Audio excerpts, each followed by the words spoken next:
Olá, galerinha, sejam bem-vindos a esta aula de religião.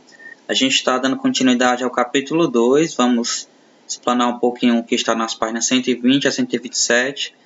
A atividade de casa são as páginas 122 e 125. Capricha aí, tá nessa reta final. Completa as linhas, por favor, todas as linhas. Não tenha preguiça de responder não, tá? Confio na resposta de vocês. E a gente vai dar início à nossa acolhida, mais uma vez, agradecendo a Deus. Eu acho que isso é essencial. Quando a gente faz uma oração de agradecimento, a gente está confirmando que confia em Deus e que a gente aceita o plano dele, que com certeza é melhor, são melhores do que os nossos, né? Os planos dele é perfeito. E a gratidão aumenta a nossa intimidade com Deus. E quanto mais a gente agradece, mais Deus se aproxima, mais Deus nos abençoa, confia na gente e a gente nele. Então eu acho que um grande passo para chegar mais próximo de Deus e ter essa união de fato é o agradecimento. A gente pode agradecer, por nossa família, pela alimentação, pelos amigos, pelo que você tem, pelo que você ainda não tem, porque também é no tempo de Deus, pelo emprego dos seus pais ou pelo desemprego, porque você tem essa personalidade, esses pensamentos, porque você viveu a sua infância dessa forma que você viveu. Então, assim, nossa vida é perfeita. Se a gente for analisar, por mais que tenha dificuldade, por mais que tenha momentos tristes, mas no geral somos perfeitos, porque Deus é perfeito, Ele tem um plano para cada um de nós. Então, acho que o agradecimento é o essencial. E vamos também pedir, né, como sempre, as bênçãos dele sobre nós, através do Pai Nosso, também pedindo que Nossa Mãe Maria nos ajude em tudo. Pai nosso que estais no céu, santificado seja o vosso nome. Venha a nós o vosso reino, seja feita a vossa vontade, assim na terra como no céu. O pão nosso de cada dia nos dai hoje, perdoai as nossas ofensas, assim como nós perdoamos a quem nos tem ofendido, e não nos deixeis cair em tentação, mas livrai-nos do mal. Amém. Desculpa. Ó minha Senhora, ó minha Mãe, eu me ofereço todo a vós, e em prova da minha devoção para convosco, eu vos consagro neste dia os meus olhos, os meus ouvidos, a minha boca, o meu coração, e inteiramente todo o meu ser, porque assim sou vosso, ó incomparável Mãe, guardai-me e defendei-me como filho de propriedade vossa. Amém. O Senhor nos abençoe essa aula, em nome do Pai, do Filho e do Espírito Santo. Então, garotinhos e garotinhas, nós estávamos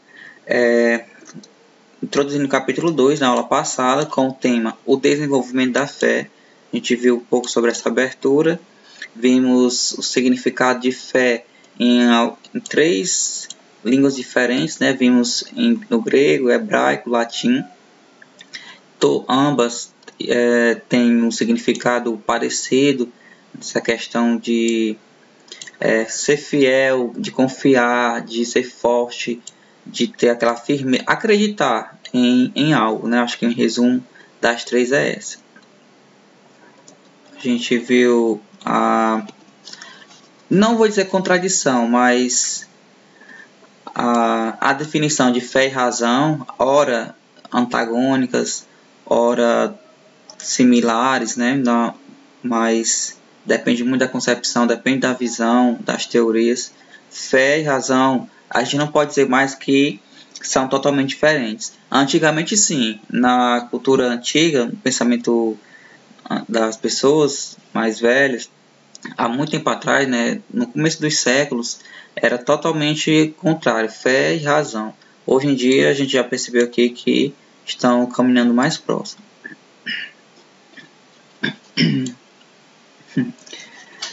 Deixa eu só mudar essa configuração.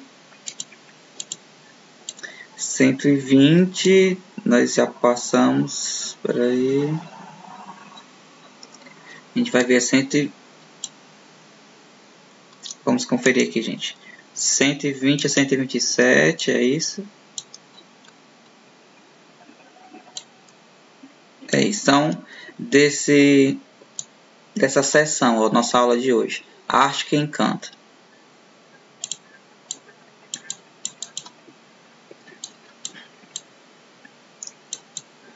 Desde os primórdios da civilização, o ser humano busca expressar sua experiência espiritual e religiosa de várias maneiras.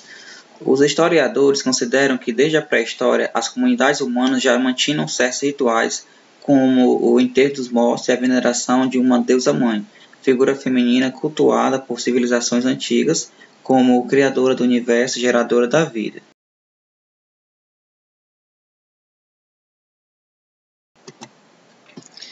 Bem,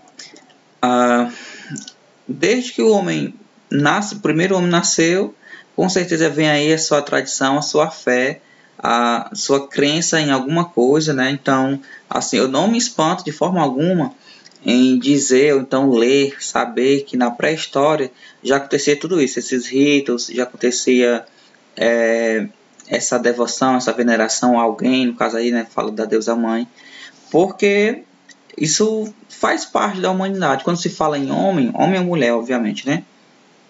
Já vem aí meio que automático toda essa preparação, toda essa diferenciação de nós com outros seres. Tipo, somos diferentes dos animais, somos diferentes das plantas, da água, da terra, do fogo, todos os elementos, né? De tudo, somos diferentes. Então, nossos pensamentos são diferentes, os ritos são diferentes, a forma de viver é diferente.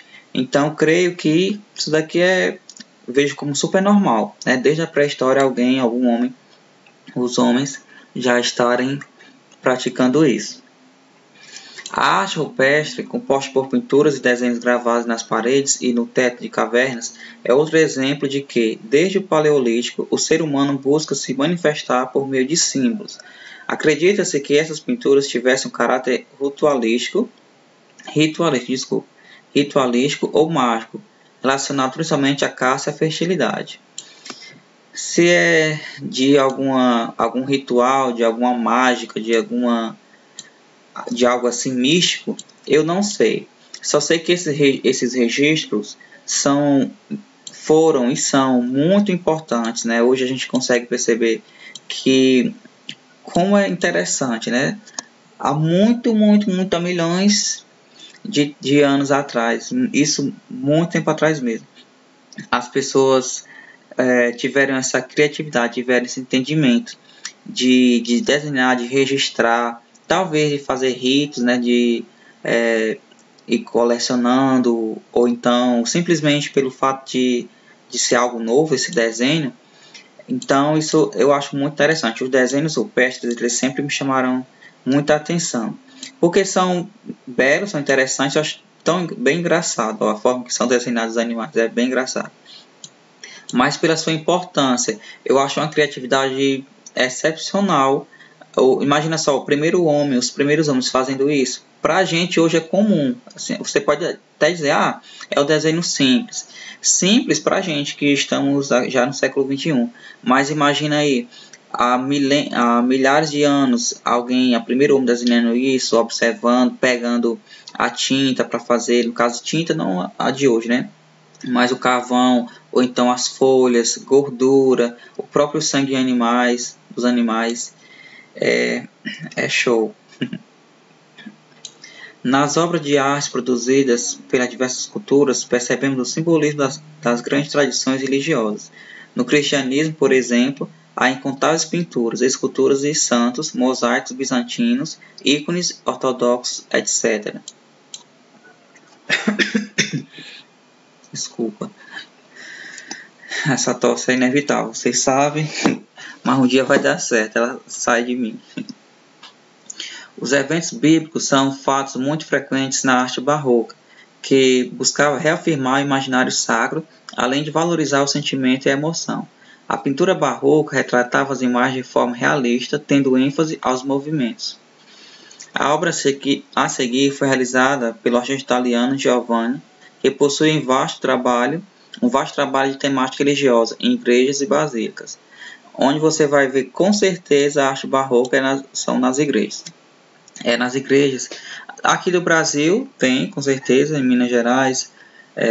No Norte e Nordeste você vai encontrar também, né? Mas Minas Gerais não faz parte dessas regiões, porém também tem muito. Outros estados também, mas se concentra muito norte e nordeste.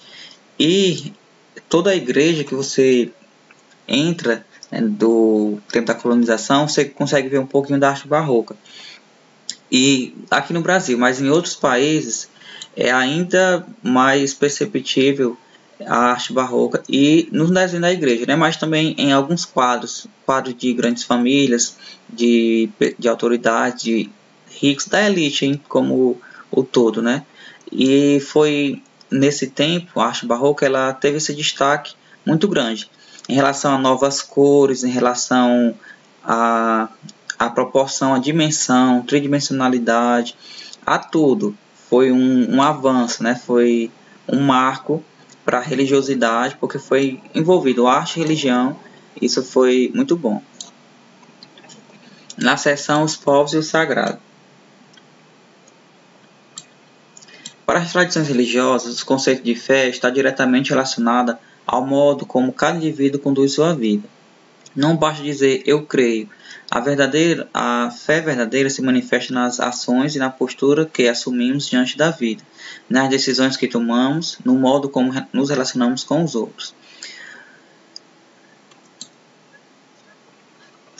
O sikhismo é uma religião fundada por Punjab, uma região entre o Paquistão e a Índia, por Guru Nanak.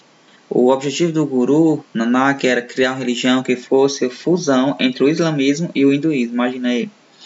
Com seus ensinamentos, Nanak buscou romper as barreiras e as diferenças entre as duas culturas.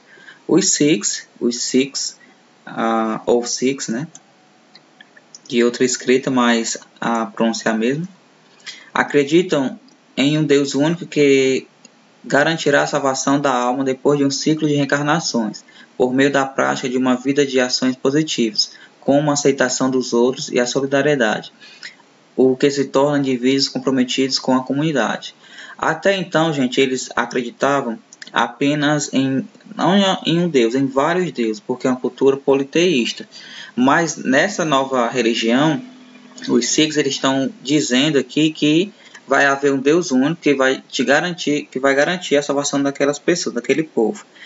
Como?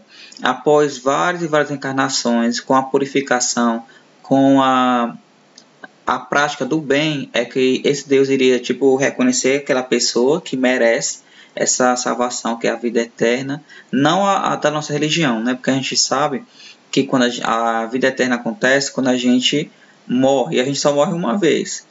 Para eles têm as encarnações, então vai vir em outra pessoa, em um animal, até que esteja bom o suficiente para que não precise voltar mais para o mundo para fazer o bem. Porque no caso eles imaginam que cada um tem uma missão, tem que ficar fazendo bem, até que faça um bem suficiente para não precisar mais voltar. Desculpa. No templo Sikh, que é chamado Gurdwara, da cidade de Pot Sahib, na Índia, são servidas refeições vegetarianas, de acordo com a religião, 24 horas por dia, todos os dias da semana. A tradição foi inspirada nos ensinamentos de Guru Nanak, que costumava oferecer comida a todos os visitantes. Pessoas de qualquer raça, religião, casta ou classe social podem se alimentar gratuitamente no restaurante do templo. Isso é bem interessante. Na verdade, muitas culturas, muitas religiões, elas são interessantes e a gente tem que pegar a parte positiva delas. Não acreditam em Jesus, não acreditam em Maria, não acreditam, no nosso Deus não, mas o que a gente pode aproveitar é essa fé antropológica, ou seja, a fé social que eles podem fazer pela humanidade. Por mais que não professem a mesma fé, mas a gente pega o que pode ser útil para um mundo melhor. Aí um verso do Corão. Crede em Deus e em seu mensageiro, e fazei caridade daquilo que ele vos fez herdar. E aqueles que, dentre vós, crerem e fizerem caridade, obterão uma grande recompensa. Ou seja, esse ensinamento do Corão, ele veio justamente para dizer às pessoas sobre a generosidade, sobre a caridade. É um ensinamento. E a gente sabe que tem que cumprir os ensinamentos, né, de qualquer fé, qualquer religião. os ensinamentos devem ser cumpridos mesmo. Na seção o cuidado com o mundo. Deixa eu aproximar a foto aqui da jovem. Bicicleta aí dela, ó. Show.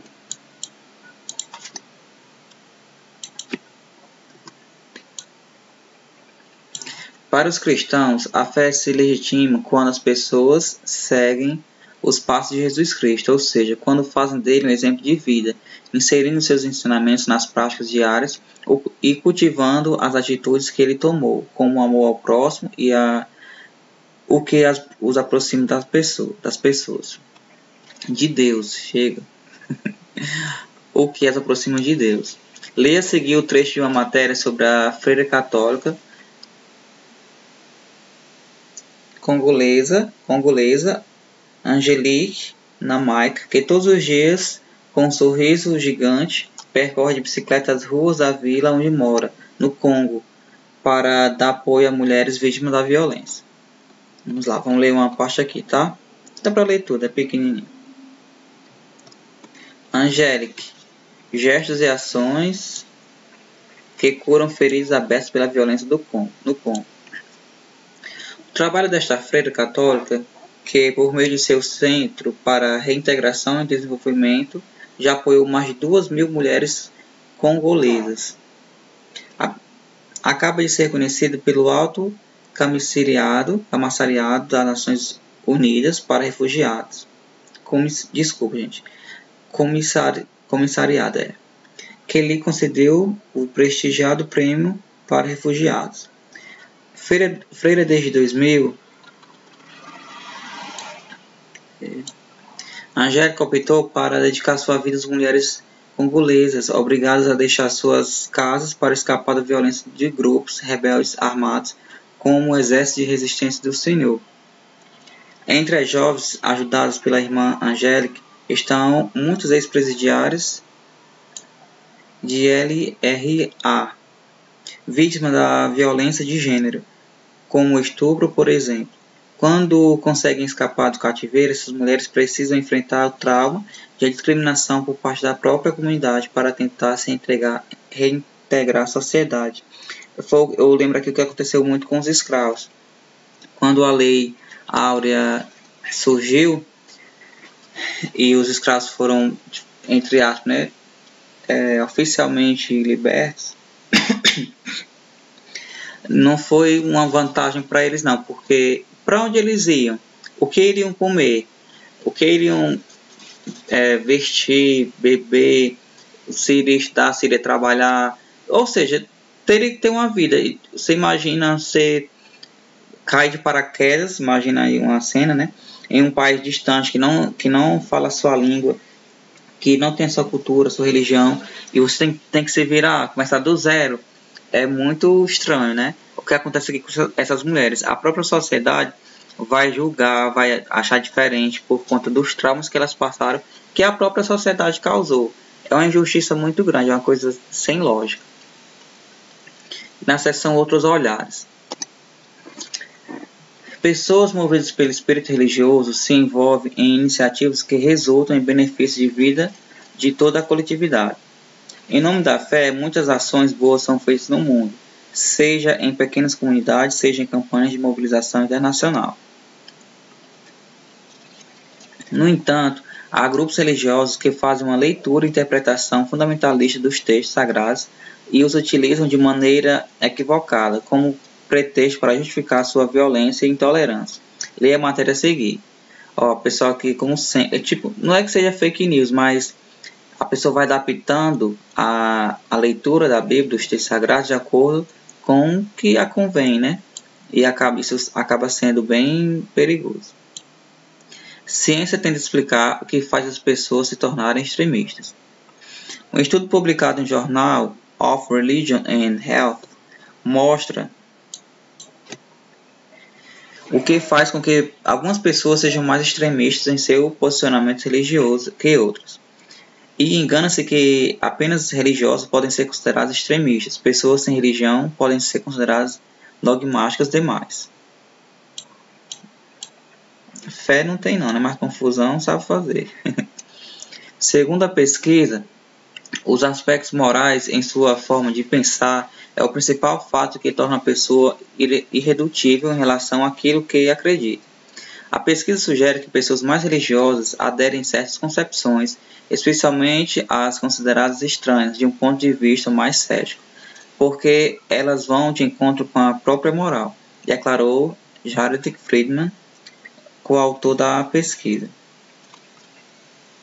A explicação, segundo Anthony Jack, coautor do estudo, é que quanto mais correta for uma coisa do ponto de vista moral, mais ela reafirmará o que as pessoas religiosas acreditam.